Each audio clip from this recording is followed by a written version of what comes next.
have to. I promise people. Like, that's why I showed up, because I promised somebody I'm gonna film it, so I have to film it. And it just never comes out so good. There you go.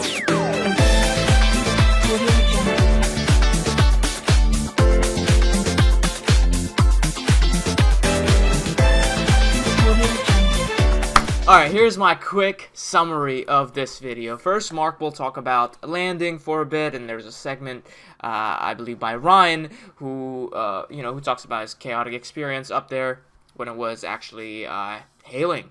And then after that, Iain's part primarily focuses on finding thermals, and at the end, you actually get to see his flight deck and his super cool techie vario, and yeah, get fucking pumped for that. And my key takeaway from this video is, my idea of finding thermals before the talk was that, you go around and listen to your vario and feel it out, right?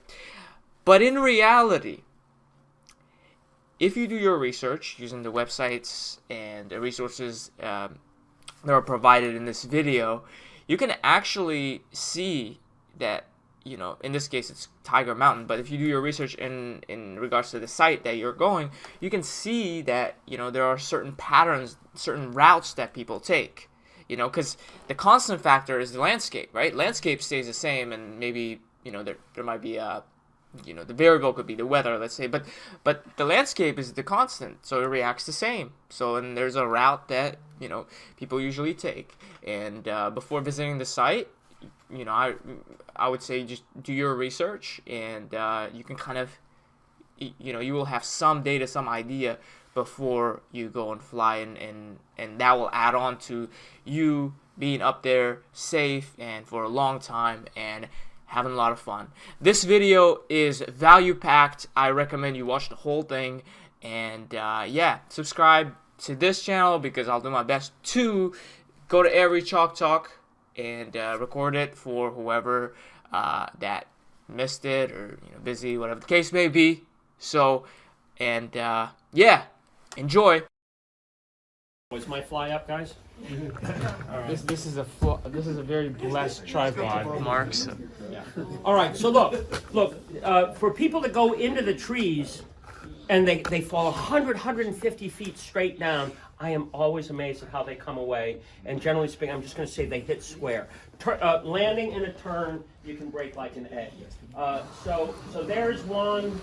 We saw that. She's going to go straight back. The important thing here is she's just keeping that wing level. And when you're in a jam, I've been blown backwards. I had to tell you stories, but you keep that wing level. If you're going backwards or you're landing in a strong wind, what is your conduct with the brakes when you've got a ground wind and say it's blowing 12 or 15 mile an hour, Andy? What's your thought? How much are you going to... No brakes, because that lifts you up and throws you back even more. So keep in mind that when you're braking for a landing, you are braking just to zero your ground speed. That's the assignment, because if you get into the auto move of, brake, you might just give us another video moment of you're going over and backwards. If you're top landing in wind, you're coming in and you're braking just enough to zero the movement over the glider. If you're moving, as you brake, if you're moving off to the side, you're braking to stabilize your arrival to the ground. Perhaps some of you have heard me say to you, thoughtful with your brakes. When you're coming in to do your final braking, that you want to be thoughtful with the application of the brakes. It's not just pull them down, and sometimes you kind of forget in the moment, and you pull one down, and the video will show you kind of did this, and the glider's flying off this way, and your hands weren't thoughtful. So landing can be like that helicopter coming in for that fine, they show them zipping in, but that last 2 feet, you see them really getting sweet about touching their struts down to the ground, and you're kind of doing the same thing. So there's a finger snap to say your job is to get that final arrival to the ground so that you can hopefully put your feet down, and that includes it going off to one side. If you're coming in on final and the wind is cross and you can sense that you're cross to the wind, that it's too low to adjust into that crossing wind. If you just hit your brakes, that glider's going to do this. If you find yourself a bit awkward and the glider's kind of going off, you have it in your power to square it up and get that last second to level that glider and set it down so it doesn't get out of hand and take you for an embarrassing drag. Does that make sense? All right, so that's a finger snap. Is there a reason she didn't come forward in her harness there? She was kind of back in her harness. Well, I'm going to suggest right here that this is a panic mode, and she's got her full focus, and actually she does come forward in her harness. But I'm going to suggest that the important part is to just keep that glider and not let it zip off, not let it turn off and then become this move where she take it sideways or something. She played this very well. Let's go to real quick. Who's got the tiny Honda Red Fit? Your light. Oh, thanks. All right. Hey, listen. By the way, because I see you, guys, we have so much equipment back there. I want to be very clear. Not to have you guys are to park out there and not drive up the driveway, and not to block anyone, and not an alternative. You go over to the $5 parking lot. You'd be wise to have a stack of $5 bills in your car. We are so jammed for parking back there, and also we don't want cars coming up and down here. It's everything we can do to keep this place calm. Lon kind of woke up. She's a nighttime person. She told me, let's go on a date. Kick them all out. You know what I mean? As soon as you're done, and I'm kind of going to kick them out. So anyways, just let you know, I'm always under pressure to keep this place calm. And what the ladies do, it's hard for a rational man who's looking after with his flock, to say no, because you just penalize us. All right. So look, right? Sorry. So in a situation where you are in a strong wind, probably not making any progress forward, even getting blown back, and there's no, like, you're not on the top of a tree or you don't have a structure underneath you. As soon as you touch down, what are your thoughts about using air risers to? Yeah, you can. So listen, so rarely that we're in such strong wind. But what he's saying is, as soon as you touch down, you could reach up to the front risers and collapse your leading edge. You could, as you pull, try to flip the other way and face your glider so that you can move at your wing. But now you know that when you set down, you're just trying to zero your progress over the ground. Okay. But listen, what I could easily diverge into other instances but our mission right now is to kind of prep you before Fruzy gets here for this idea of marked thermals across this entire arena, which has come because you guys have been uploading for over a decade now their tracks, and it's just very clear. Wow, this just plays on virtually every viable thermal day, and it's like a coffee pot of thermal activity. When we look at let's go back to that nice video we had a moment ago with What's the nudist builder? like I said, it'd be very easy for us to go to any number of places. Was I tripping, or did I just see it? Yes. Come on. Okay, okay, here we go. Let's go back. So if you got in a jam, you could land at the nudist camp. Interesting. It has happened. It's not a pretty place. My flight 100's coming up. Oh my god, I might just end in there. Are you gonna carry the tradition? What? Are you gonna do the? All right, this is what he wants to see. So this is So this is this was a six. Why 100? No. Be careful, right? Be careful what you ask, okay? So this is a 60-flight pilot, wasn't one of ours, and we watched him for close to a half hour flying into a strong north wind and slowly getting backed up, and he ended up losing ground. It is his own due, and that will be the moral of this story, and landing in the nudist camp over there and he didn't make it and he broke his leg. And so just be aware that if you have a strong headwind, you're applying your full 22, 23 mile an hour, if that's what it is, trim speed directly at the wind. And maybe holding your position, maybe backing up if it starts to outpace you, but you're kind of waiting and hoping that you can go forward if it relents a little bit.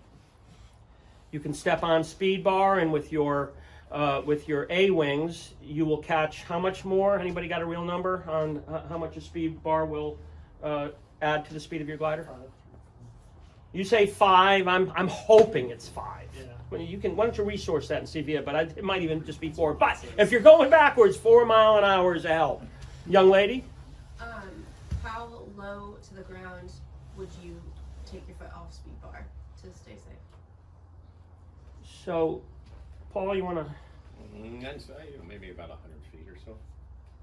Somewhere So that's going to be a tactical decision. Realize that when you're on speed bar, your glider is more subject to closure. Okay, so that's it. But what I wanted to say, so an A glider, maybe it gets 4 to 5 mile an hour. A B might get 2 more mile an hour on speed bar. I heard Mitch says that he thinks his glider, his competition wing, 10 for a D. 10 for a D. Okay, well, we'll accept that. You see, 10 mile an hour, that's significant. Mitch says his gets 17. He says when he puts on his speed bar, it's a little scary and he can't hear his radio. It's so that's significant. But that's why you have a speed bar. But what I wanted to just make very clear to you is that when you're faced into the wind and you're parked and not making progress, you're thinking about location, maybe getting out to the landing field or deciding, are you going to continue to try to make it to that point there, or are you better off turning tail and making something that's easily reachable now on glide with the pushing tailwind, but when you turn around you might have a problem. But know that when you turn the least little bit off the wind line, you are now applying a reduced amount of speed into that wind. So now you're losing ground. You might be moving out, towards the road, but you are losing ground if you're really fighting for that, for forward progress. So this jet here was faced into the wind, and we were surprised to see him turn off the wind line and really lose a quarter mile, and he ended up landing there, didn't put the landing in, and he broke his leg. And we went in there, and of course, you're not supposed to have any cameras in there, but we thought we had great reason to shoot some video. And when we exited, we made Kingsley Wood, one of our dear folks there, pose with the greeter, and there you go. That's what, if you have thoughts, oh, the nudist colony over there. It's the oldest nudist colony in the Pacific Northwest since 1948. It is not a pretty place. It looks like a bunch of old farts like me without their clothes, okay? Not a pretty place, but we do laugh. You asked Abraham, and there you go. But that's not where we were going. We were going. Change direction. Huh? Let's change direction. Let's change direction. We were talking about. I'm going to go to So, right. I'm going to shorten it. I'm going to go one more here and go to Ryan Davis's. Ryan. Wow, is that a blue? I don't know, Ryan Davis. And just to say that this can happen to you, and I'm Ryan Davis. Here we go. Yep, this one will do it. There you go. How do you like that? We're able to pull that up. So this is 2021. Oh, that was a fun one. And so he's on well, go ahead. Can you tell them about what's going on here? So I hiked up and it started hailing on me. Little bits of hail. I was like, that's all right, it's okay. Yeah, let's got up to the top, and anyways, get up there. Wind was okay. It was a little strong, probably 15 miles an hour, something like that. Sat there, assessed it, thought, well, it's okay.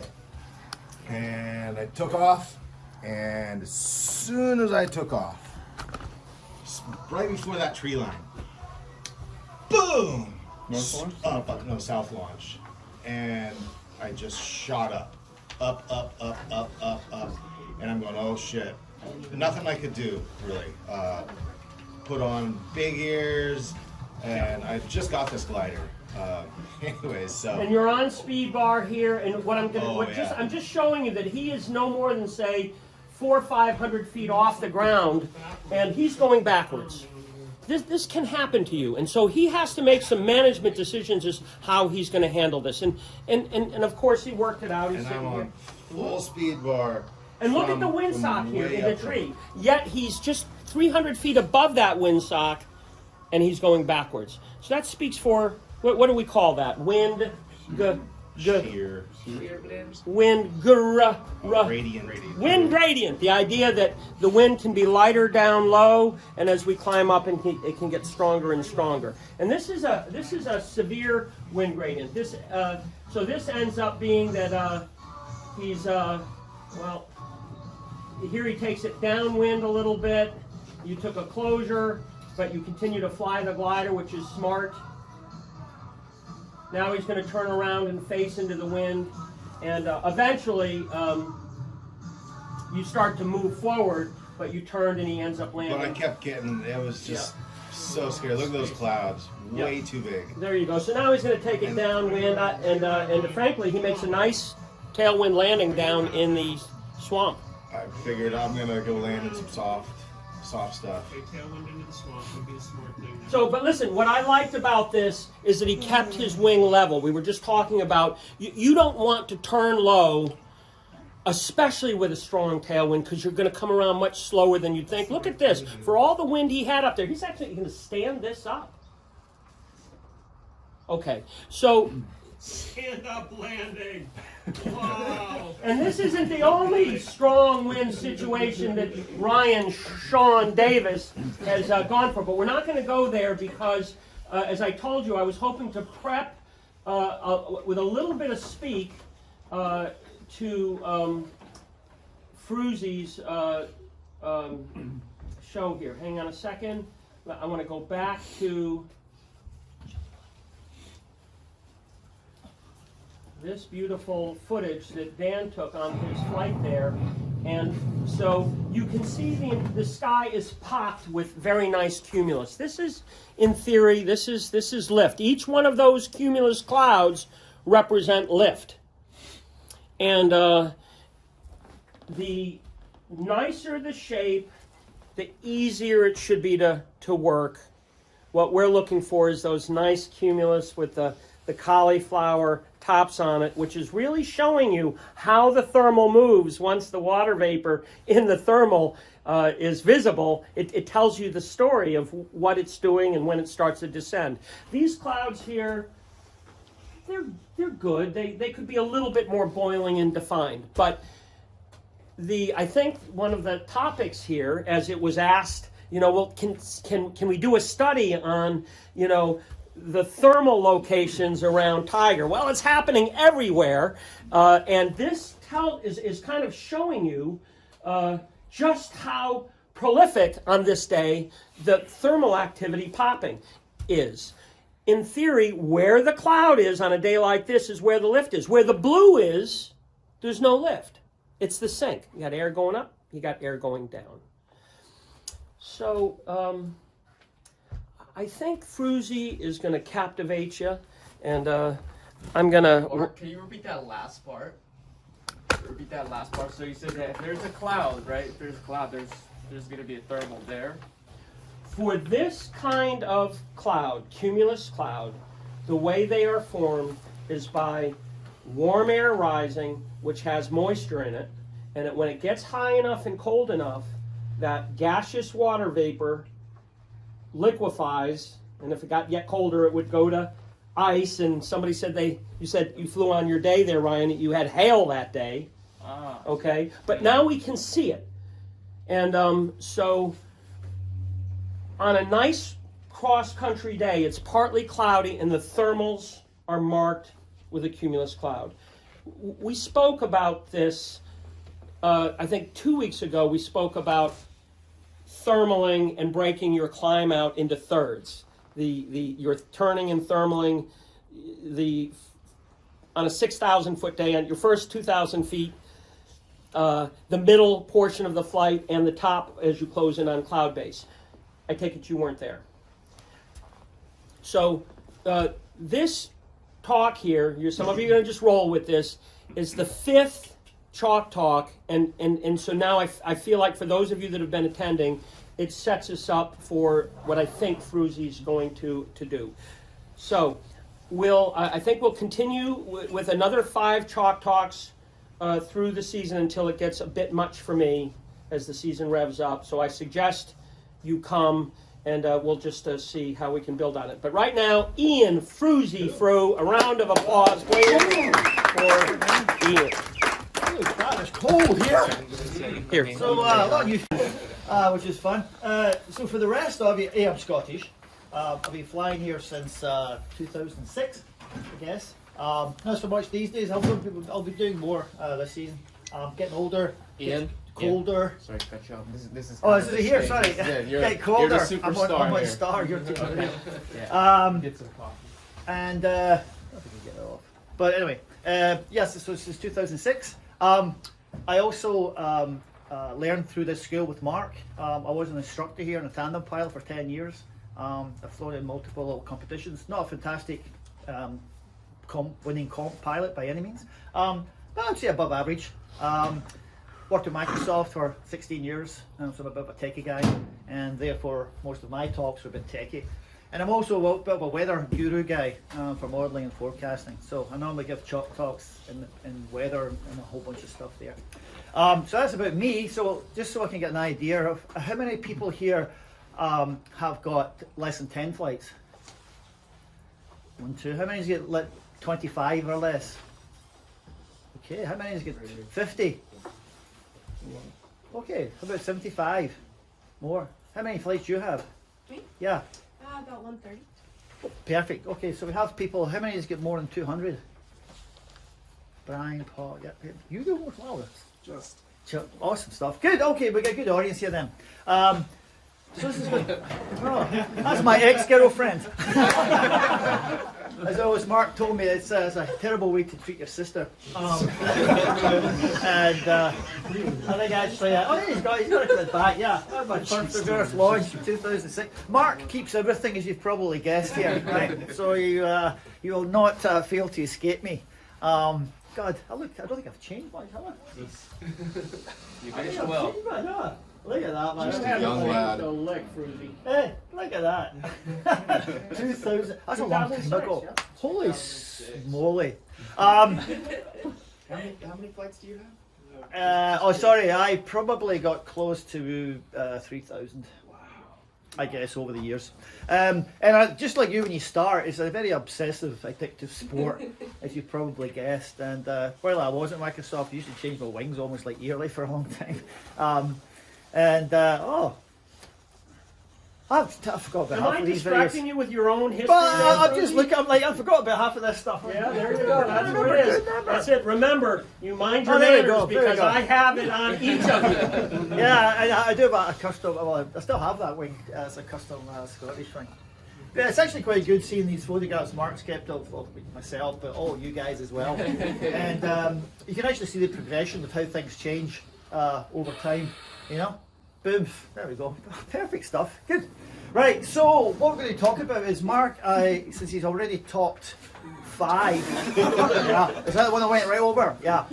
All right, And that's a special picture because Marc doesn't normally let people fly in tandem, in case you knew that. So, anyway, so let's start. So yeah, so Marc has taught you the last 4 or 5 all about the basics of thermals and how thermals are formed and how to stay in a thermal, etc. We'll backfill for those of you that didn't attend. Okay. They did come out in strength here because we only had a third of them for me, but for you, Right. Frewzy. Okay, so as Marc said, on a nice cloudy days, the cumulus clouds there mark the top of where the thermal starts from, and obviously that's the top of it. But depending on where the wind is coming from, etc., and you depending on the height you are at, it doesn't mean to say that if you're directly underneath it, you will be in the thermal, because thermals drift with the wind, as you've probably guessed. And for those who have thermal tier, you'll probably find sometimes you've been thermaling, and then what we say is you fall out the thermal, and sometimes you can't find the bloody thing again, and you go back to where you thought you were, and it's not there, and you're like, what the hell? Meanwhile, you look around at your friends, and some of the good pilots are like miles above you, and it gets so frustrating, doesn't it? Yeah, tell me about it. So what I was going to do today was talk about some of the techniques to help you find thermals around Tiger. I'll actually even show you a little fishing map, if you like, where you're going to expect to find the thermals around here. But as we get into the nicer weather here, around this time, once it gets a little bit warmer, I normally find towards the middle of April onwards it gets better and good. All of you guys are basically, when you fly together, and you'll see yourself in the evenings, when you're flying all in the sky together, you basically are all effectively thermal markers. So effectively, one of the things you should be doing is when you're flying is looking around at your surrounding area and trying to see who's actually going up, who's going down. If you're lucky, and we've actually had this year I've seen so many more eagles than normal, the birds will actually mark the lift. I think they were actually getting a little bit aggressive actually the other week, I was told, some of the eagles. So in the absence of like clouds, but there's lots of paragliders, the paragliders will be a good visual indication for you, and the birds of what's actually happening, right, and what's going up there. Now, what I'll do is that, how many people log their flights? People have so people fly with their phones or varios, and you have all your flights. And what do you do with them once you've got them? Do you actually upload them to some place? Yeah. Where do you upload them to? It's kind of part of the manufacturer of the Vario has a site that just You get a site? and Cool. you can look Got at it. it. It's like Avery. Oh, okay. Just throw them in a hard drive. Hard drive, okay. Everyone Avery. You put them in Avery, okay. So effectively, what you've actually got here, and some people called Avery, it's a terrible name. It used to be called Duorama, and I know the guys in Australia who developed it. Logging this information is just amazing, and there's lots and lots and lots of different websites around the world. Now, you've probably looked at your flight. You'll actually have seen yourself in your little thermal, right? And you'll see yourself go up, and I'll actually show you this on Avery for those who haven't seen it. Who hasn't seen Avery? Only one. Oh, cool. So Mark's been using too. That's great. So let's bring Why up. don't you open yet another panel, and that way we might even come back to that one. Right. Let's just see. Oh. I saw Jan's flight to Redmond the other day. It was pretty cool. Yeah. So let's see if we can. Oh, I have to sign into And Facebook. I'm assuming he used this Service to let me get that. Let me go to Facebook.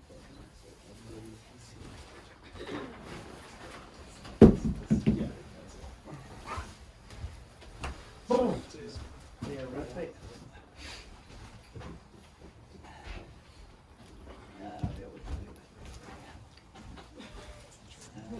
Working it in there. Listen, I'll just speak the quick basics, Abraham, because you were, asking, a few fundamental questions here.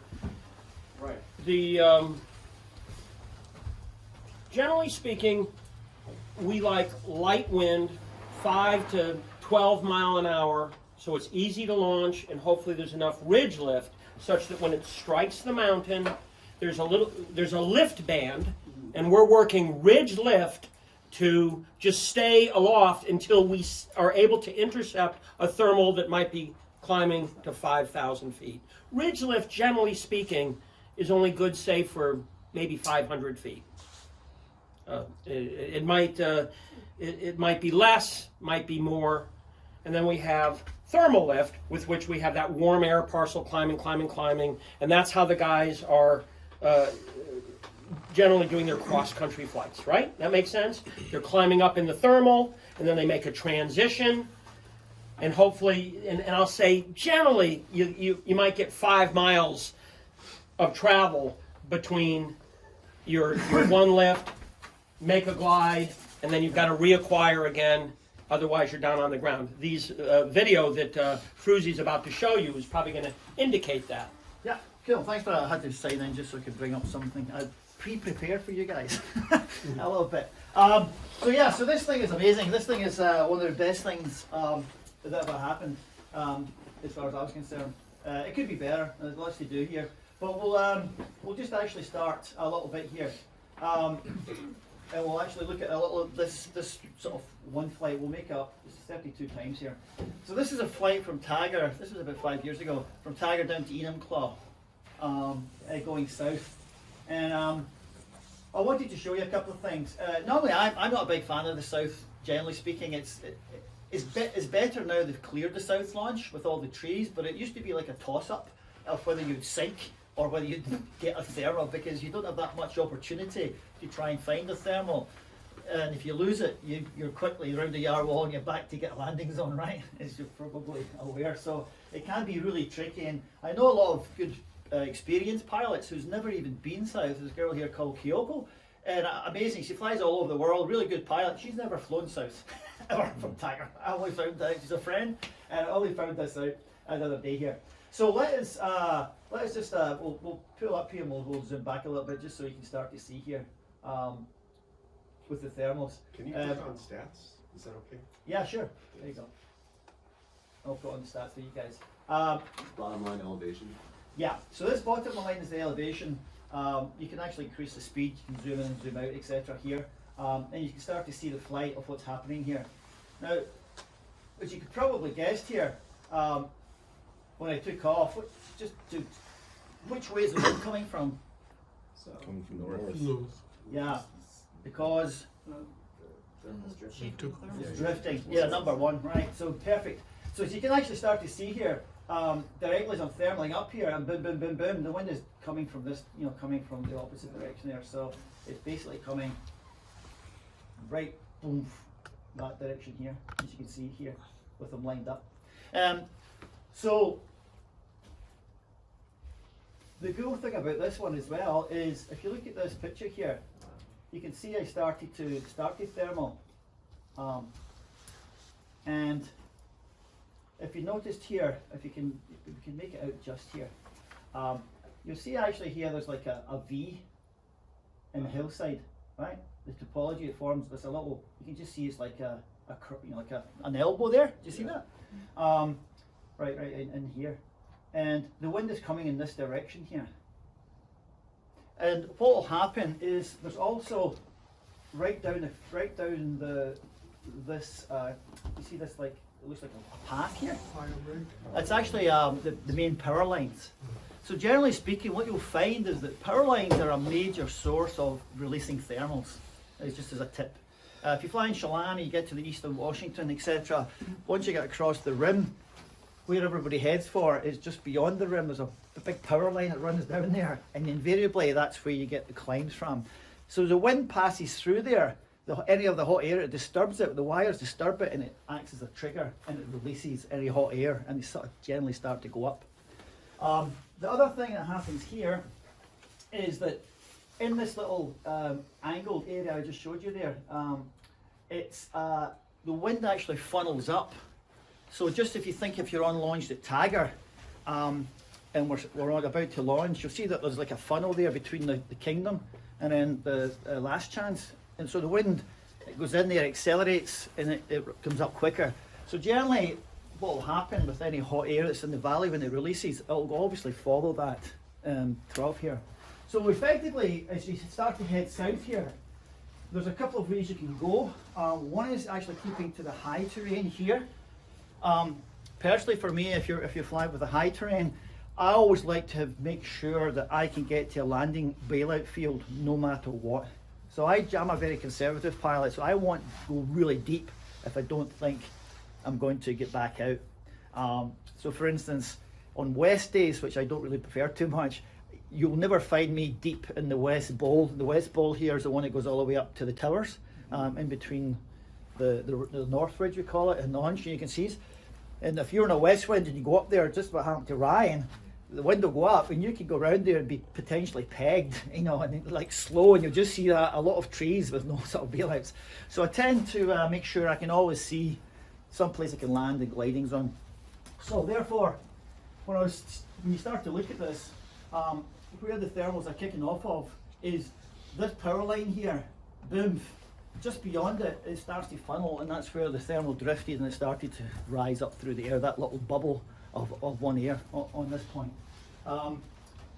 So I'm going to kick in here just to say, for the newbies, what you're seeing is when he starts talking west and this and that, even for me, I have to really concentrate to kind of figure what is he talking about. For those of you that are looking for the basics, just seeing his thermal track, seeing how he started at Tiger, he makes a little climb, then he's opting for whatever reason to go with it, and he's going downwind, he's losing, then he's got to reacquire again, and that means find a lift source, and you don't have that much time because you'll be down on the ground, and then he finds something that is netting him altitude, and he's turning, and it's showing you the nature of his process is there. He does 2360s, and it's drifting with the wind, and he's going with it, and he's going to opportunistically trace that and take it as high as he can before it peters out or he loses it, and he's got to kind of be vigilant with each turn. Where's the next place to go? Is there a bird turning? Is there a cloud forming? Or maybe he just has to go downwind, and hopefully on that run he samples and finds it. So there's some basics, and I'm hoping that we're going to cover some basics, and I'm hoping that we'll go to, I spoke that you might have some way to show the guys how prevalent the thermals are. I'm just going to start off with this just to show you some of the basic. We can speed this up a little bit, just to actually start to show you here. But as Mark said, so this you climb up to 3,000 and then you're on a glide, so you then have to say, okay, where's the next one going to be? So generally what will happen is I never normally talk. I'm a bit ACDC, not ACDC, what do you call it? You're not a OCD. Oh, no, ACDC. OCD. I forgot what it was. OCD. And if you look at most of my tracks, you'll probably find here, I'm not flying around an awful lot. There's no sort of random searching patterns going on here. Generally, I like to see from my tracks, it's just, I'm a mathematician, it's just pleasing to my eye if I can see something straight and then immediately and then go up. It just seems a more efficient way to fly. So when you actually ride to the top of the thermal, Marcus said is exactly right. It's like, so where's the next one going to be? So we all know that in this day there was some clouds about, a few clouds about. It wasn't as like that lovely day Mark showed you. So the other indicators that you're looking for, so where could the thermals be? So as the sun comes down and heats up all the land, some parts of the land will heat up quicker than others, obviously, right? So for instance, what's going to heat up quicker is a big green area with lots of green trees, or the roof, or a road, or a car park. Which one will heat up quicker in the sun? Roof, correct. What will also heat up quicker? A nice barren piece of light brown land, or a big green land? Brown land. What about water and green land? Yes, right. So immediately you've already figured out, okay, there's some indicators here. Right, so just with that alone, so I have now just topped out this climb, right? And if you look here, you're at 3,500, it says. I'm at 3,500. If you look here, I've actually gone too fast. I've gone too fast here. So here, so I'm climbing, but if you, where am I heading towards, do you think here? That brown spot? Yeah, that's right. Because all around that brown spot is green. So right, exactly right. And also it's got a little rolling topography around it. It's got a rolling topography. So boom, off it comes. What does the rolling topography mean? So here, let me play that real quick. Undulating hills, just like a roller coaster. As you go up. Timing is everything. So look, just in quick, your thermals, and this is stuff we covered before, but your thermals are wicking up mountain surfaces. And the way you can think about it, turn it upside down, is if we wetted this entire thing, how the water would drop, if we wetted this whole thing on the peaks and things, in theory, that's what the thermal looks like. And then add the wind direction and how it'll float. In this case, let's turn it back. Right? Like a syrup, like a maple syrup? Yeah, there you go. That can go back over there. And he's chosen the combination of brown and topography. That's exactly right. Yeah, so that was a great visualization, as Mark said when we first came here. That's the way I always envision it, is like, when I look at the topography, I think of it upside down, where all those little peaks are. When thermals rise up, what they're going to do is, air is heavy, by the way. You've probably guessed air is heavy because you've probably taken some little deflations at some point, right? And what goes up must come down. Come down, you got it. And the nice thing there is that it goes to the hillsides and it'll always follow the path of the least resistance. So it'll climb up, and as soon as it gets to an area where it can pop off from, it'll go. So you normally see that's where the thermal is released from. It's always from the point of ridges, generally speaking. Yeah, so we'll zoom along here a little bit more. And again, it's the same, same idea. And you can see the wind direction slightly change as you get away from Tiger now, right? It starts to change where you are. Anyway, what I wanted to show you about that one for is, and I was talking about topology first of all, before I go on to showing you around Tiger, is that was a flight from Tiger to Buckley, right? I'm going to show you another flight. Is that the landing right there? So in essence, that was three good thermals? Yeah, basically, yeah, about that. And the was how far? From Enumclaw. So 21 miles. Yeah, probably right. Yeah. So in essence, so 1, 2, 3, about four thermals. 4 thermals. He flew about 21 miles, and as you can see, that amounted without much. If there isn't much of a tailwind, 4 or 5 miles on each transition. Unless you're fortunate to get in a cloud street or something that can support you going longer. So, to be very clear, now this is about thermaling, and he'll show you some other thoughts on it. But going cross country is about, for recreational pilots, is about getting high and taking your time. It's not about making that downwind run. That is not where your recreational distance is gonna accrue, because you'll probably find yourself on the ground. You're really trying to stay up with every turn. You're trying to be vigilant as to whether to continue with your climb, whether it's going to stick, where to go if you lose it. Is there something that's within reach that you might be able to make to reacquire? Why it's better to fly with a gaggle or with some other people, because even if you just fly in the valley here, you can make some nice moves from here to North Ridge to Squawk and back. And as you do that, to make those moves there, you need to be watching and say when to make the move and what signatures are there. Is it another glider that's turning out there, and so forth? Yeah. So this is my flight's on here already, but I then went back and looked to see who else has flown south, and this was from last year. This is from Maxim Lassar, I think his name is. But if we go again, and these flights are 4 years apart. 4 years, different time of the year, different days, obviously, right? I couldn't get the exact same month, I couldn't find it. But we'll shoot along here, and we'll see with this guy, he's searching around Tiger for a while, and he decides to go XC2. But hopefully if you notice something here, with the path he's taken, it's pretty similar, right? Okay. And so I wasn't flying with him this day. It's 4 years difference in time scale, and you'll see that the path you take is almost identical. And when I first did this years ago, and I'm thinking, okay, let me ask you, why do you think that is? That somebody completely 4 years later could almost follow my path exactly? Same landscape. Smart guy. Same landscape. In 200 years, it's good. After we're all gone, it's probably going to be not doing going the to change same thing. too much, right? And this is why we'll come on to. I just wanted to show you this to let you to think is that. Oh, yeah. So if you see this, you say, "Hey, there's 2 flights 4 years apart, huh?" Similar time Is of there the other year? flights? Same time of the year? It's generally most of the cross countries are going to be within 3 months of each other. So going to be from like now, April, through to say June-ish time. April, May, June is sort of the good cross country stuff. It gets a little bit stable with the air during the summer. But it's quite amazing, right? So I'd asked you at the beginning who logs their flights, right? And you're putting them all over different places. So let me then show you with a website. Very nice, Fruzy. And I'll kick in and say, now you're beginning to see that there can be a consistency of where thermals are, and even the instruments now, these late model instruments, of which I fly probably a 30-year-old instrument, but you have things where it'll actually, it can point and tell you where. Frewzy's developed something in that realm.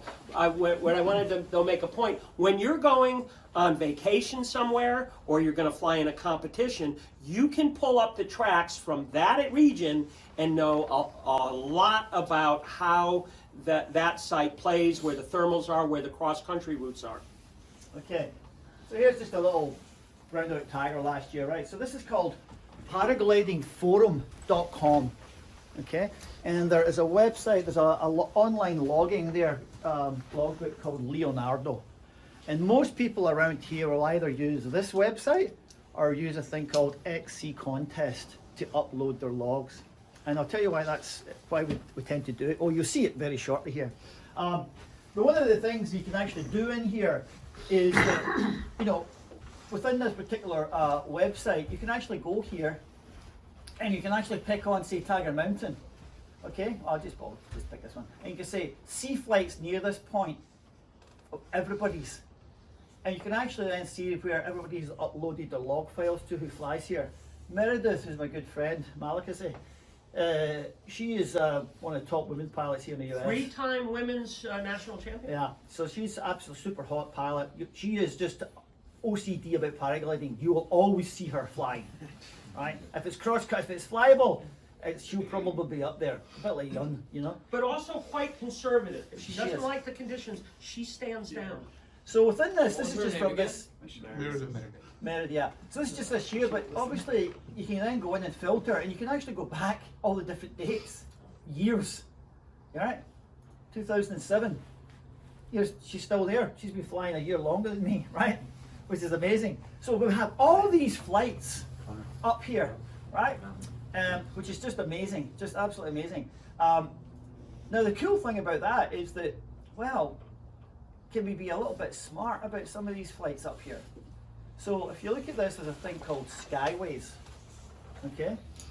And if you click on Skyways, what we'll get here, which eventually, if it works, should be working. Come on, baby. This should work. Come on, let me go take a different. Skyway's broken. Please. Well, he's working on it. Is there a hot question that I can answer?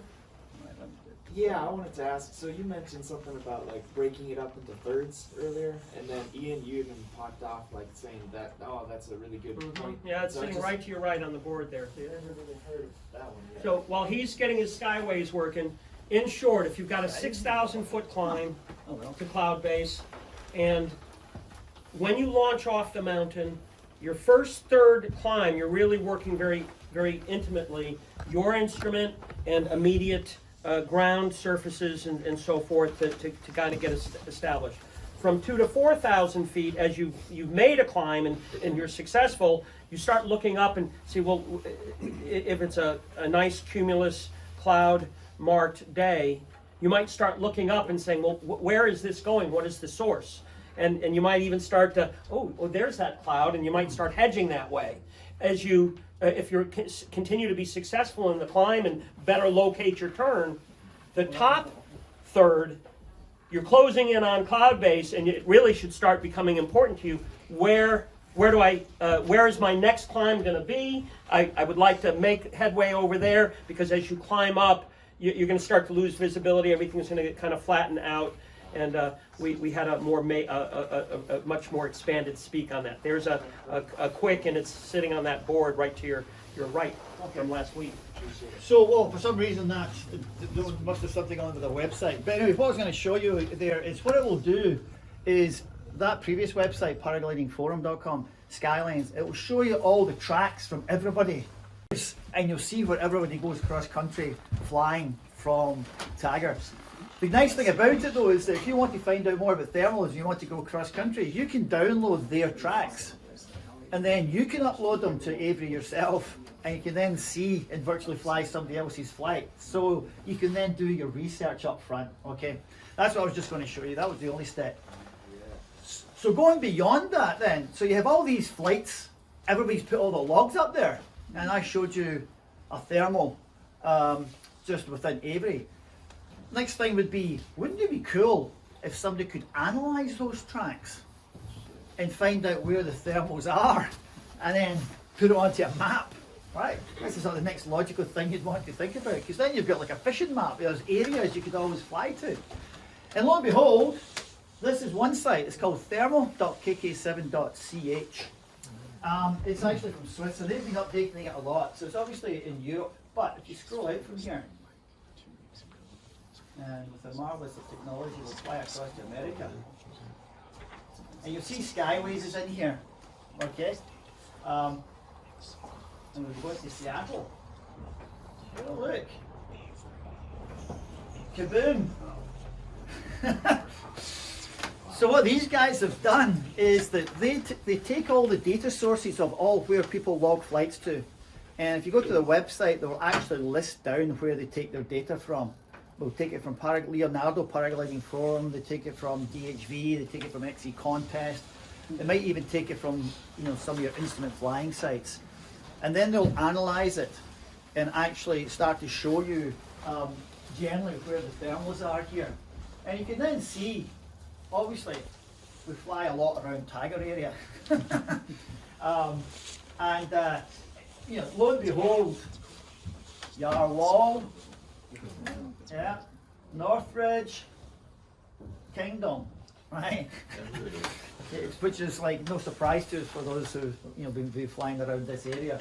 But you can now start to see splodges of where these are. So for instance, if you're going cross country down south, nobody goes this way. And they don't go that way because, I'd mentioned to you, it's pretty deep there. There's not really any bailout fields. It's the middle of nowhere. There's lots of green grass. So you can now start to see where people will fly to. So I live up in Duval. And if you notice here, there's basically like, you join the major clusters of the dots, like here to here to here to here, right? And that is effectively the route that most people take. So for instance, if we can actually zoom in here and start to look at where they are. So once you get high over the Kingdom, say, on a north day, we fly over to the North Ridge.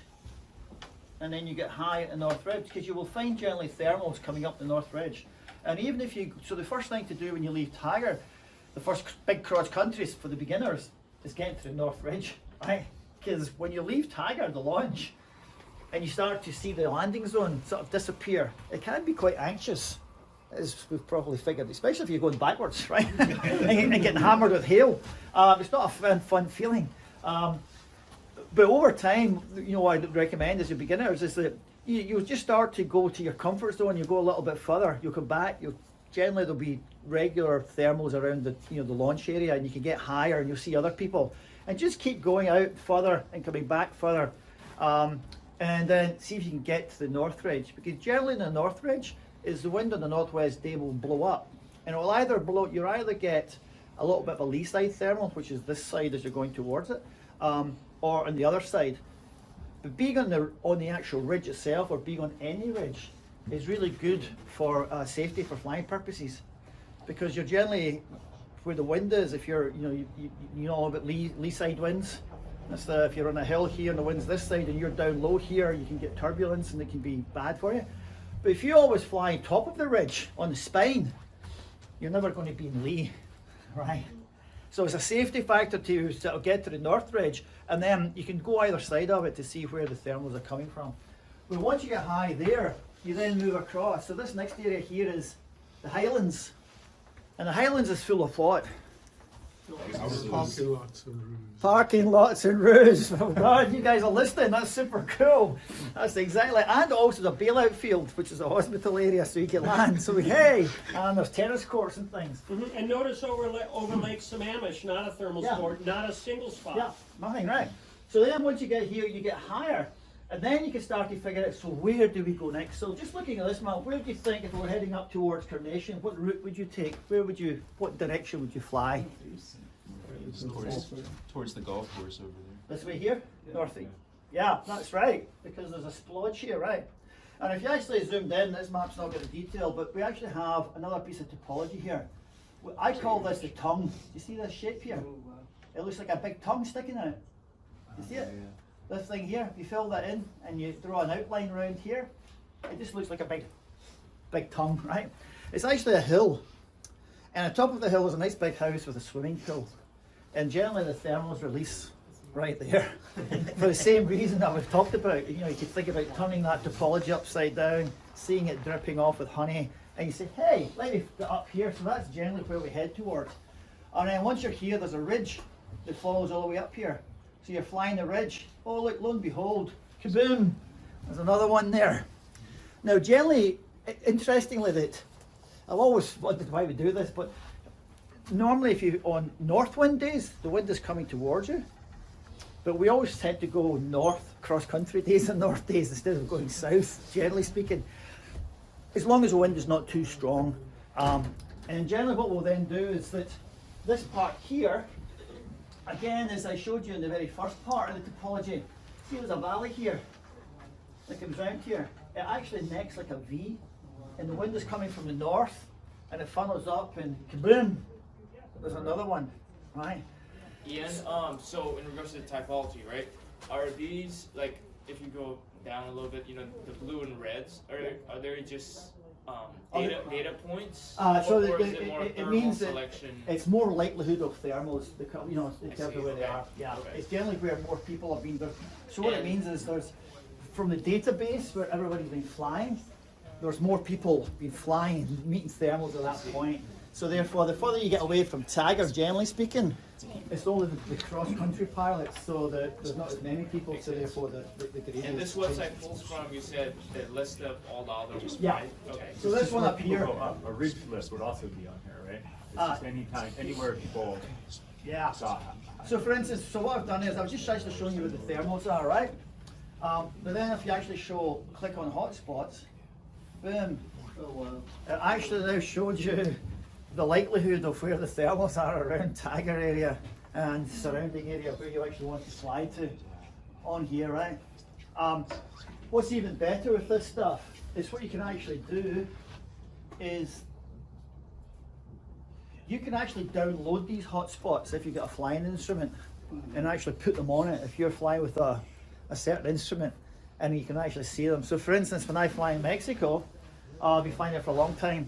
There are certain areas which I haven't flown. I would go to this website, look to where the thermals were, download them, and then on my flying instrument, I use XC Track, the thermals show up as hotspots with the number T, and it has a number next to it between 0 and 100, and 100 means there's definitely going to be a likelihood of a thermal there within a distance of 250 meters. So it might say T75. It means there's a 75% probability there'll be a thermal there within 250 meters, generally speaking. So with this, you can then start to take out a lot of the guesswork for sites that you actually haven't flown. You can actually then use this information to then go and get some cool stuff. So yeah. Hey Ian. Yeah. One question that came up here is why are people going north on a north wind day? Say again? You said most people fly north on a north wind day. Why is that? So, you know, I really don't know. I'd have to, but we normally go north if it's a light north wind day. I mean, if the wind, so what we'll normally try and do is we'll go to the north ridge, because the north ridge is generally where you get most height when it's a north day here. If you go immediately, take off and go south, you're going to be in this area here, and you're going to be in the lee side, of the south launch, which is no good. So don't ever do that, right? So we always push out, and if you get high up there and the wind is lighter, we tend to move out. And it may just be because historically that we've been, you can see the topology ahead of you, and we know that the wind is coming, and it's just a thing that's happened in the past. But there is days where we have not done that. Like I've taken off, gone to the north ridge, got up high.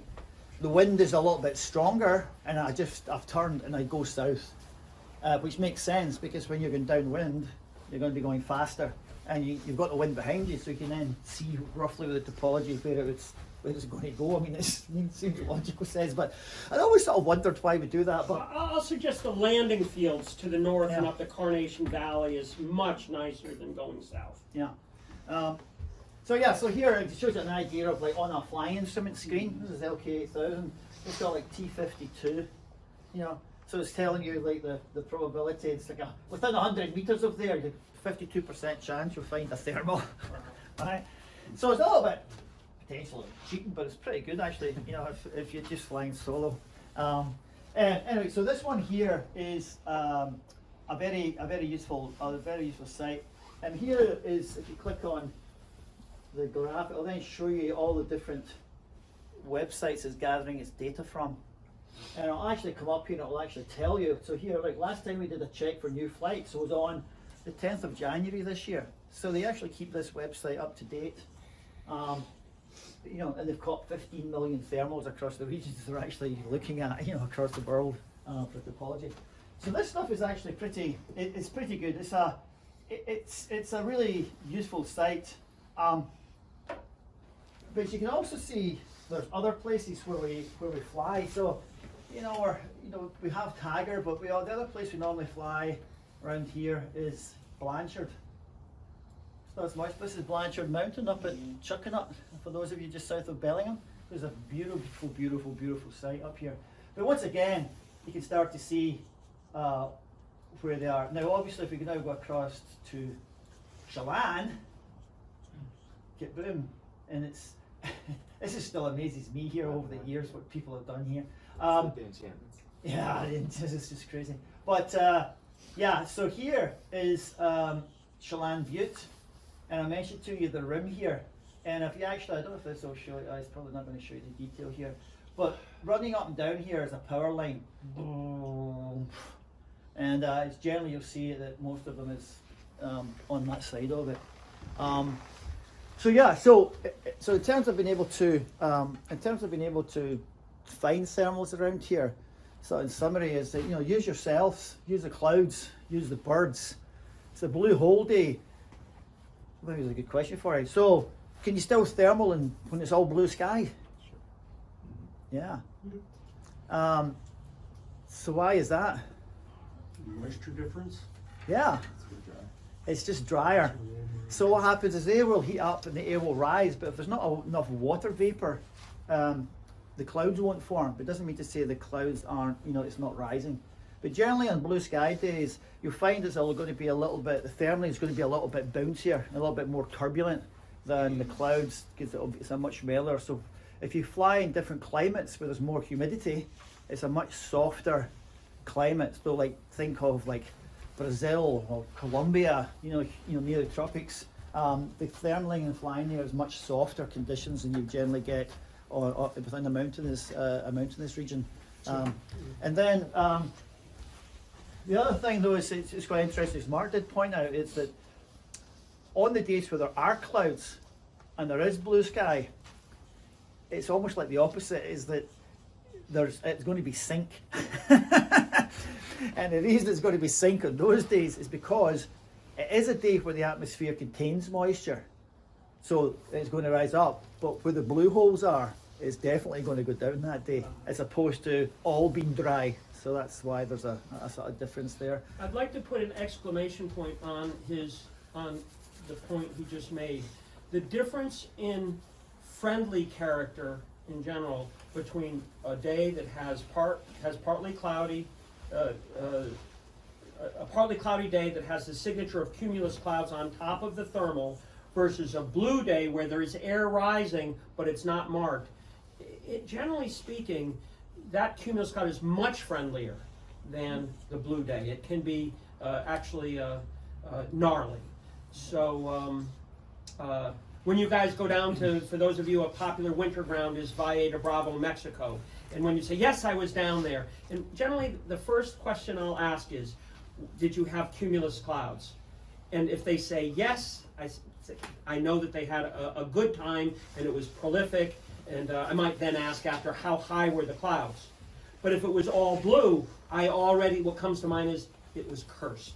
And the thermal gains are generally not so high, and it's just kind of this rowdy kind of affair. So when you're choosing between a rainy day and an all blue day, you take the blue day. If you've got to take one day off during the week and you're choosing between the blue day and the partly cloudy day, you're taking the partly cloudy day. And that's your 5-second assessment as you look across a 10-day spread. That's exactly right, man. So they actually had on, sorry, can you go? What about in places like Salt Lake where it's basically blue sky all the time? and you have massive thermals and a huge XC community. That's right. That's what I was, so I mean, I've only flown down there a couple of times on the mountains, but so Salt Lake City is a huge mountainous area, and you've obviously got the salt flats in front of you as well. So what will happen is that the heat there gets, well, you're from there, right? Yeah. I said, oh, okay. So the heat there, so generally the valley will all heat up. But what happens with the mountains being so close, the mountains will draw in the actual air from the flats, and you get these huge booming thermals there. We don't have mountains like that here. I mean, we do in the mountains, but not in this sort of lower vicinity. But yeah, so the blues. So that's exactly why. But generally, you don't get. There's no clouds ever form over the. There's not enough moisture in the air down there to form clouds over the mountains. I mean, of course, sometimes. Yeah, Okay, for sure. okay. But Yeah. It's a general rule of thought. It's a general, you hold your thumb up and say, which are you picking? And that will kind of universally work for you. Each environment might have some specifics that the locals look for. We fly the kind of flying that we do here is, and the launch technique, even with you, how we kind of gave you another launch tool for the kind of flying we do here. Well, over there with their strong winds, they develop other launch techniques to get through, and I'll suggest that's also true of the kind of thermal activity here. But I'll say that you guys are blessed with mellowed conditions here in Western Washington, yet in these coming key months of April, May, June, and July for cross country, you're getting 4,000 to 7,000 feet pretty regularly, and it generally speaking, I think the edge is more taken off it than the other. Yeah, that's right. So this actually the Skyways was working on their site. So the Paragliding Forum would show you the same thing here. I just clicked on Skyways in the menu up there. So what this is from the database. These are all individual flight tracks from Tiger over all the years that you're looking at here. You can see them all? Massive, right? You can see where we actually go to and the extent. Now they actually run into some others, like for instance, this is actually the pass in Rampart. So that there's a few people have flown over the pass right here. Sorry. Oh, sorry, this isn't the side. Sorry, this is the 5 mile. This is the thing. We were allowed to fly this. It's actually up near Mount Si, but they changed the law there recently, so they don't. It's a key access only, and you have to pay money get there. They drove up, and there were the people like Meredith and Coty and Ken Peterson and a few others. They were flying this, and you can see that's their tracks here. But again, you can generally see where most people fly to from Tiger area is generally from here to sort of Carnation is regular, from here to here. And as you'll notice that there's a lot of interesting, as I mentioned, it took me 11 years, by the way, to let you know. It took me 11 years before I could fly. I got down to Enumclaw the first time, right? And we did have somebody on flight 31 with no previous experience, no sailplane or anything, make that flight on a nice day. Yeah, exactly. And you'll see though, as you notice, this is like, well, you used to be my nemesis, Hobart, just a killer. And even better now, because this is tricky part. It seems to be a massive sinkhole area, and if you don't get past that, it's luckily there's lots of landing places. Likewise, this area around Falls City is also a hard part to get past. And if you go towards North Bend, there's no real option of going further east unless you want to get to the mountains, because getting to North Bend is relatively easy. Get from North Bend to what's called Mailbox Peak, which is the first mountain across the valley, heading to the east. So it's a big, it's a long glide to get there. Have you been over there? I've never made it over. Yeah, and it's initially we thought you had to be high, but generally 6,500 feet, 7,000 feet altitude above Si will get you across the transition. And once you're across the transition on here, I've not done it here, but some people hike. Have you hiked up Mailbox Peak? Yeah. Or yeah. So this is Mailbox Peak here. Once you're on there, if you take off from there, this is a big ridge. And honestly, if you wanted to go to the pass from Mailbox Peak, you could go to the pass from Mailbox Peak. There's a gap up here that you have to pass at one point, but generally speaking, you'll be okay. And there's a Bandera, has an airport landing strip down here you can actually land on. Yeah, once you get to the ridges, you're okay. And then this is Rampart. And again, Rampart is like generally, it used to only be flown this area here used to be flown only in fall, but then we had a bunch of like new younger guys pioneered it more lately. Dave Milroy and Milroy Brian Franklin. Brian Franklin, that's the name I'm thinking of. And they went up and started flying it in like, I would call ninja weather. Ninja wouldn't get me taken off, it was good, but ninja weather. And they've actually managed to do a couple of them. They've actually flown right over here and joined up with Mount Stewart and got to Leavenworth. In fact, Brian Franklin took off from Rampart and went to Chelan. So, on thermals, and that mountain flying, that is like, that's strong stuff. Well, we don't know anybody that has gotten stranded. I mean, I've never heard of anybody on these courageous flights into no man's The land. only one that got stranded one time, the funny story, was there's a guy here called Matty Senior. He's been flying around here for a while. And he tried to go up here one day and landed in the middle of Joe Lake. Which is this is the Pacific Crest Trail, by the way, for those that you don't know. There's a hike that goes across. And he landed in Joe Lake, on the island in Joe Lake, in the middle of it, because it's like it's really sharp peat. And he then swam to the shore, went back to his car, took the top off his full thingy, went back all the way up the mountain again, got to the lake, paddled across and put all his paragliding gear in it, and then paddled back. That's a great story. Great story. That had to be at least 15 years ago. And I'm pretty sure it was Matty Senior. If it wasn't, it'd be one of those. I hadn't heard, but just so you know that you're here when Frewzy's mentioned Matty Senior, Brian Franklin, David Milroy, Meredith. They all started here. Yeah. And I'll suggest that this community, you're teaching each other, you're moving along with technology, and if you hang with this long enough, and it's your dream to do some measure of these cross-country flights, you're in a pretty good position to actually do that if you hang with it. Hey, did you just say that somebody flew from here to Chelan, or did I? From Rampart, from the up on the pass. From the pass. He flew right over the mountain pass to Leavenworth, and then he continued on to Chelan. So, quick question on the thermals: does it matter time of day? Like, there's probably nothing in the morning, yeah. Yeah. So actually, it's on this site when you actually download the website. But if you go to the downloads place here, when it comes, if you see download. Well, actually, just do download KML. What you'll get, so this one is this one. One of them will give you a. Yeah, there is a time filter on the main map as well. There's a time, yeah, there is a time thermals. So they'll give you normally like 4 hours after sunrise, 7 hours after sunrise, 10 hours after sunrise. So normally between 7 and 10 hours after sunrise is like when you would download them. And they'll give you it per month, so they'll give you it for like. It'll be in April and then May, blah blah blah. So you can actually pick it to get an idea. Hey Ian. So afternoon is better for flying. Did you say side of mailbox is?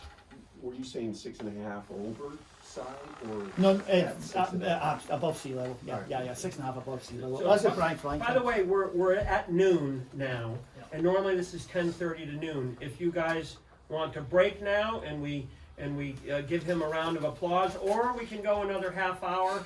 And I was hoping that you would also introduce your this special instrument that you. Yeah.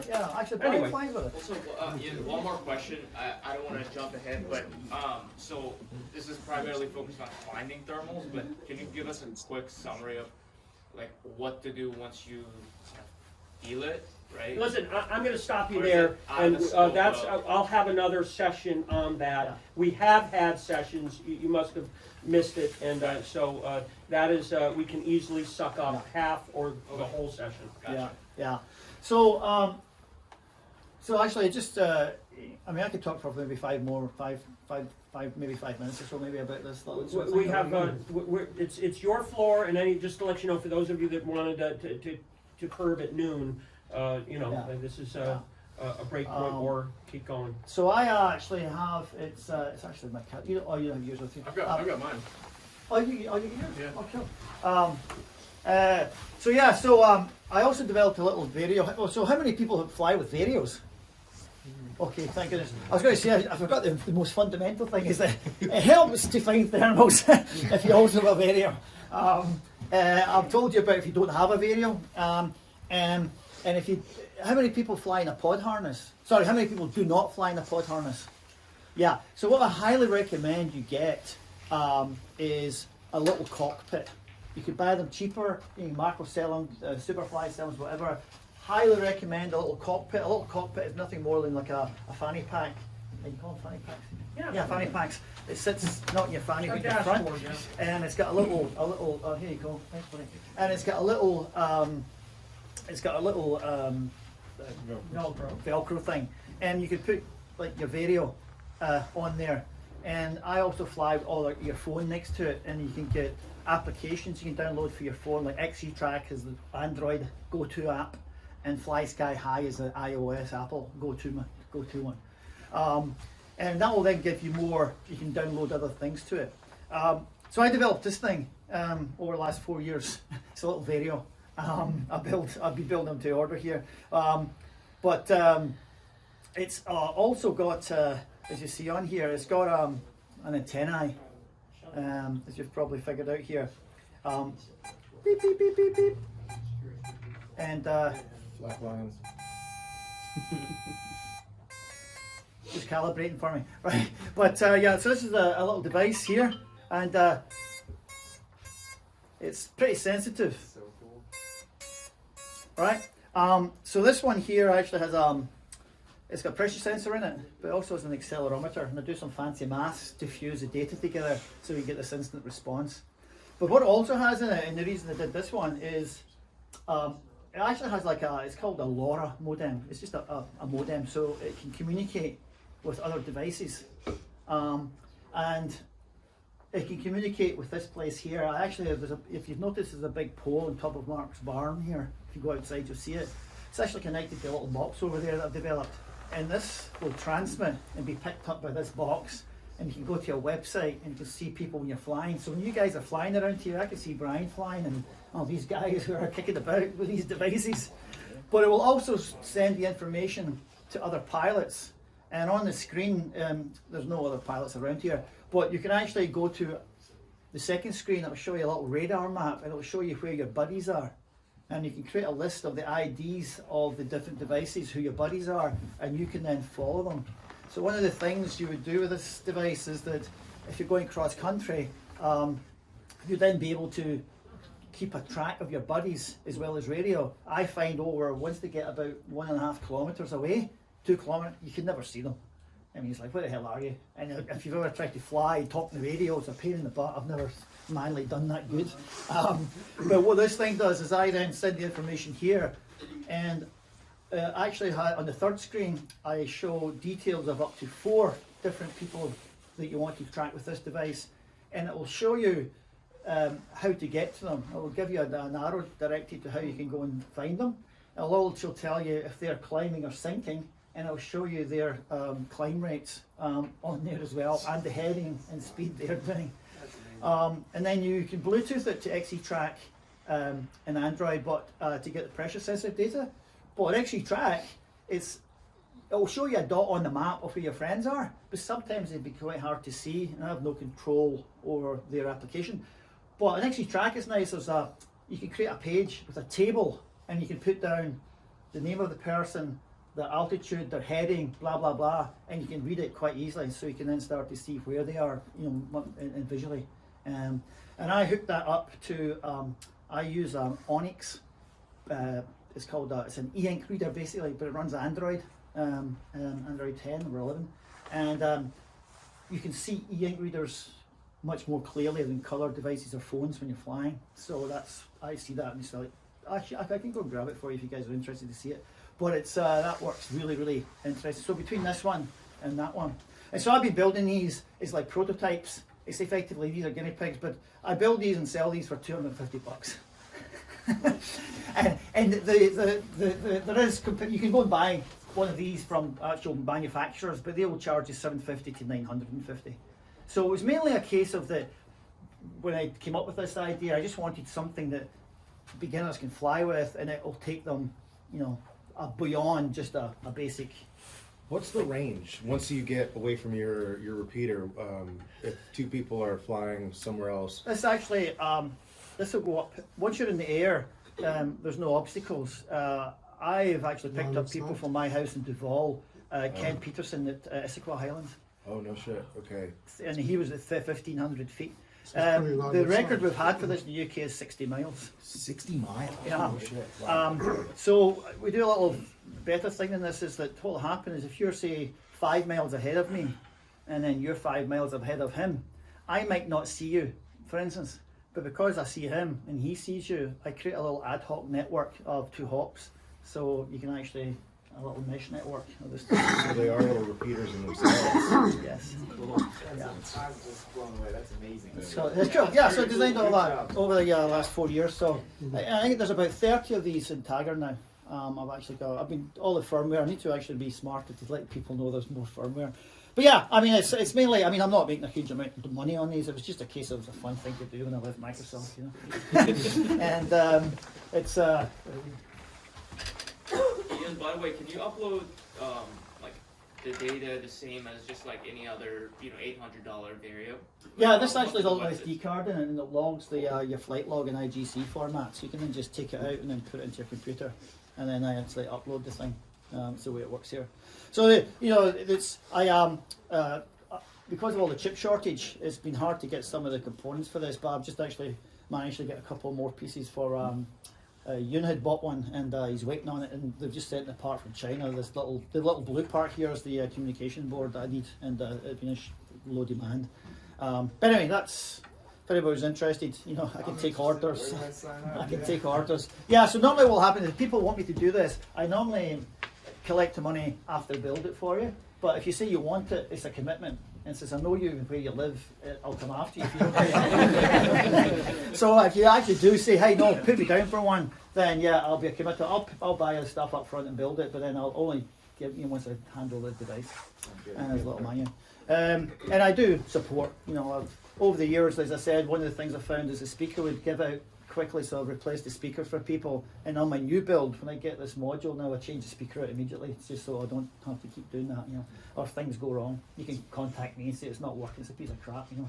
Get my money back. You know. It's very durable. I've worn down the North Launch and still worked. Had to have a little repair on it. Yeah, he's back to, you know, it's quite amazing how durable the thing is. But it's not too bad. It was amazing.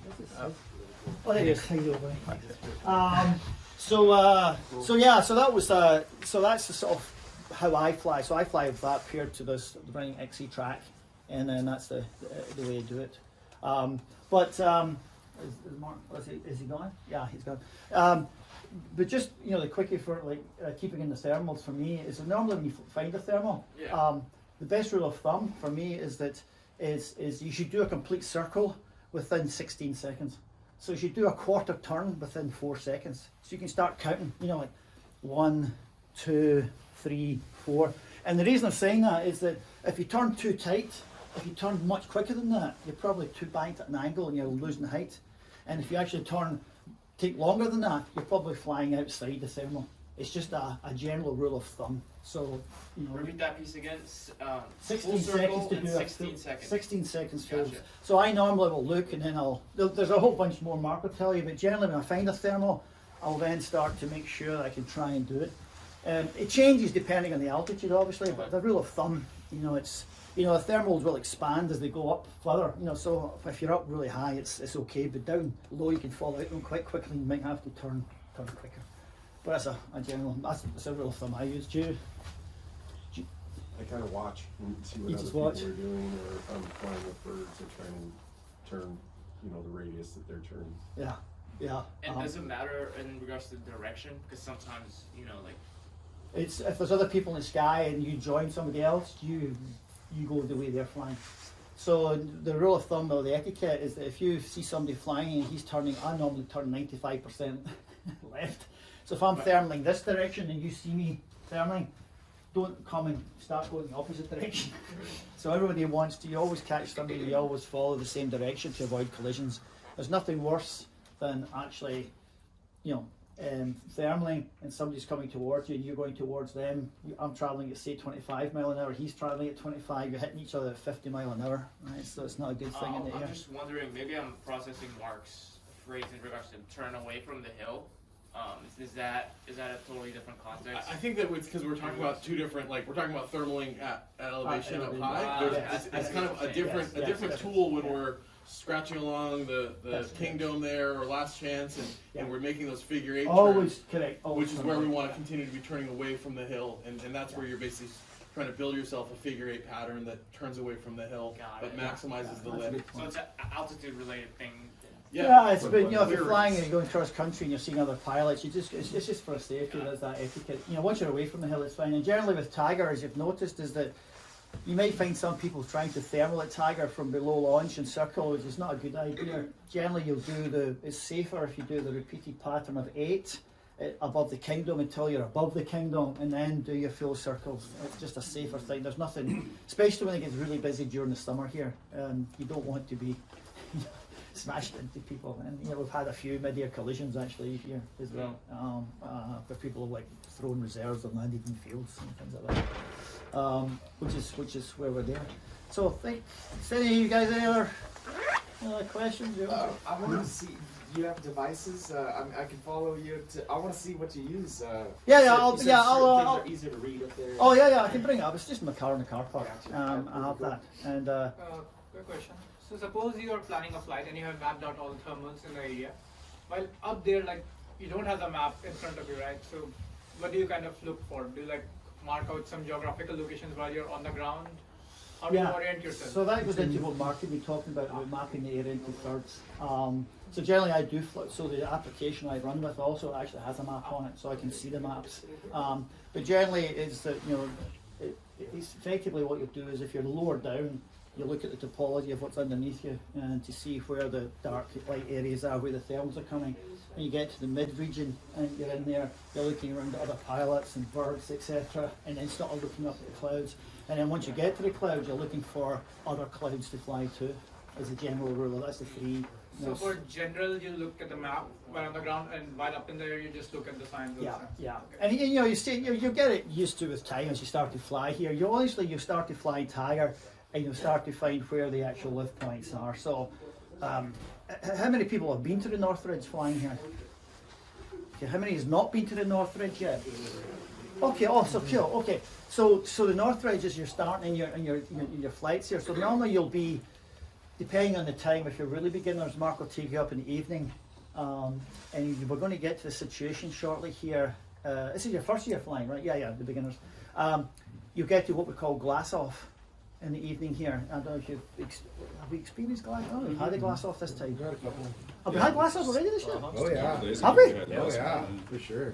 Can you define that? I will do it define it. I can imagine that. Have you done glass off already this year? They had a great one, Taste Sunday. What was it the other day? It was switching. You guys all did Thursday. 1,000. Thursday was an awesome day. Seriously? Yeah, that was The whole mountain. It was 70 degrees. This is a 70 degree day. That hot day I was watching that golf. was nice. I'm like, what? I don't remember this. Yeah, that's right. Generally speaking, in Quake, and that also has been covered, and we'll go there.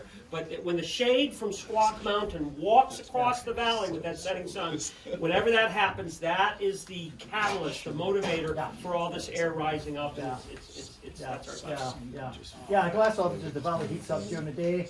As the air cools at night with the shadows, it then goes down, it triggers all that hot It's air. a regular very feature boaty. here. It's very boaty. They call it in Europe restitution. There you go. I couldn't remember the name of it. Restitution. So if you go to Europe on a holiday and they're saying, hey, we're just waiting for restitution, you're like, what the hell?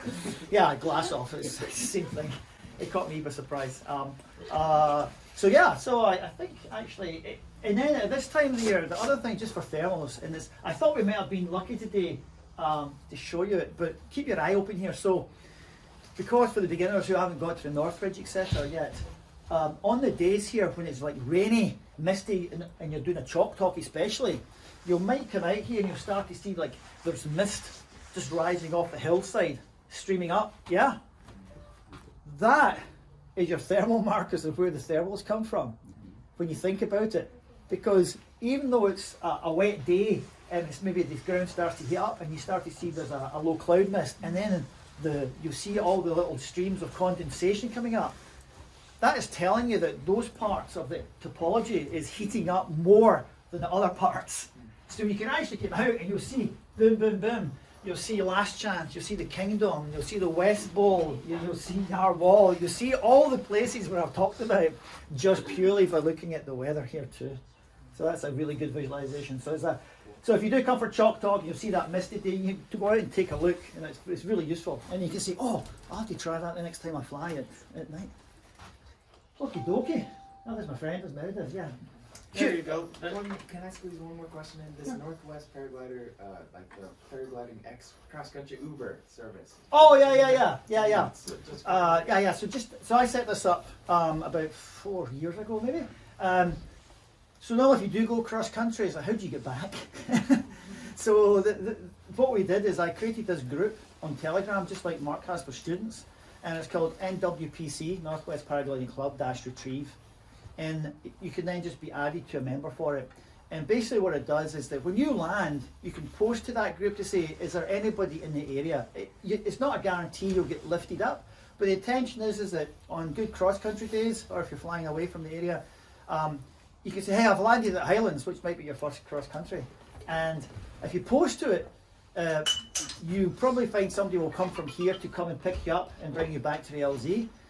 And we normally charge like $1 a mile. Is what we try to do. It's unofficial. There's certain areas, so I think it might be $10 now from the Highlands or something, right? $15 from Carnation, you know, $25 from Duval, you know, $25 from Enumclaw, and it's per person. So it's an incentive such that if you're not flying that day, or you live down there and you see people flying towards you, you can look at the Telegram book and say, hey, I need some money for my dinner and beer tonight. So hey, I'll come and pick you up, and then you then go and pick up 4 people and you coordinate through the group, and it's just a simple unofficial way just to keep pilots together, and then you can tell all your thermal stories in the car and you can find out what happened and what went well. So it works actually quite well. Yeah, so you can join that. The other thing, of course, is actually Northwest Paragliding Club itself. Are you guys members of this yet? No? Yeah? Good. Yeah, so I was president for like 4 years, and 3 years maybe? I can't remember. And I was on the board for 7 years. But it's a great way to meet as you spread your wings, and you want to, you get better pilot. If you want to meet other pilots and meet some of these people, it's a greater way to then find other pilots to communicate with. And it helps to put things like, we're putting a new south windsock with a weather stations going up here. I put the webcam, I support them, so I do the webcam on the church that you see here. And then I put the internet up to launch so we can get the weather data coming back and all that sort of stuff. And then we'll do all the maintenance and blah blah blah. So yeah, it's a good way. It's a good way to get in. What is this? What is that? This is celebrating Dan Jackson. What's that? This is called Roofie. Oh, that was you! I was so tempted to. I was so tempted to Instagram that dude, but I saw that I was about to download it and put some music to that and send it to my channel. That was just. By the way, your nickname is Santa. Yes. So I'm going to just play. Are we good? Yeah. All right. Round of applause for Cruising. Thank you, Cruising. Won't be the last I'll just go grab my stuff. I'll bring it back. All right. We mentioned Meredith. Here's her start. I think you'll be charmed with this. I lost count how many 100-mile flights she had. But this is what your start could have looked like from first solo to place 2 minutes. Here we go. Definitely dive in and out. You can't negotiate this, Meredith. It's tradition. What exactly are you doing here, Meredith? Having fun. Recognize the helmets. A princess launch.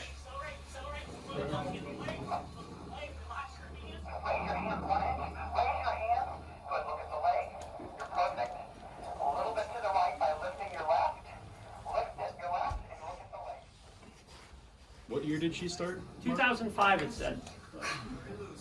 Test 2 and 1. Let's go forward strong. Get ready for torpedo and torpedo. Run at me and go torpedo. That's it. Keep going, baby. Looks good. Good. Perfect. Look at the lake. All right.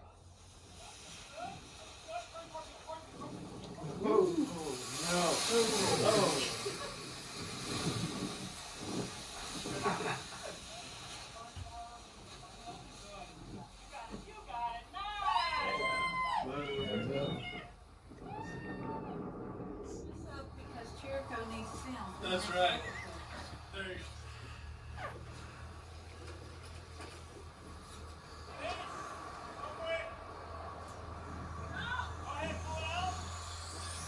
Mark, when are you gonna break out that zip line? I want to throw my Yeah, reserve. it's been announced, but I know. we did the full. When Mitch gets back, he'll fold the reserve. Cool. 'Cause I need to. But bite at it, and Lon really doesn't like us doing zip lines. Yeah. It's something I've never done. Never thrown.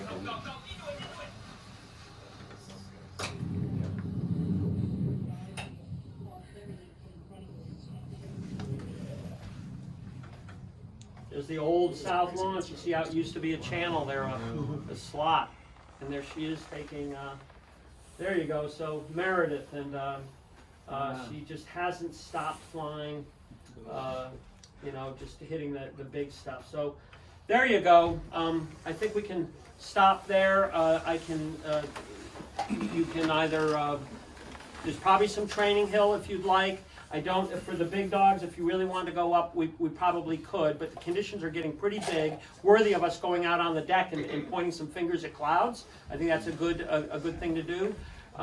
Yun is probably about to launch now, and I bet you he's going to do some big flying, as he is pretty fearless. So there you go. Looks like Frewzy's got a little bit more on his instrument. So we'll call this officially over. Coffee and whatever else. I'll go out, listen to Frewzy, what he's got to show on his instrumentation that he's developed, and I'll be on the deck here as well to point at clouds with you. Cool. Oh, that's I have a old pocket.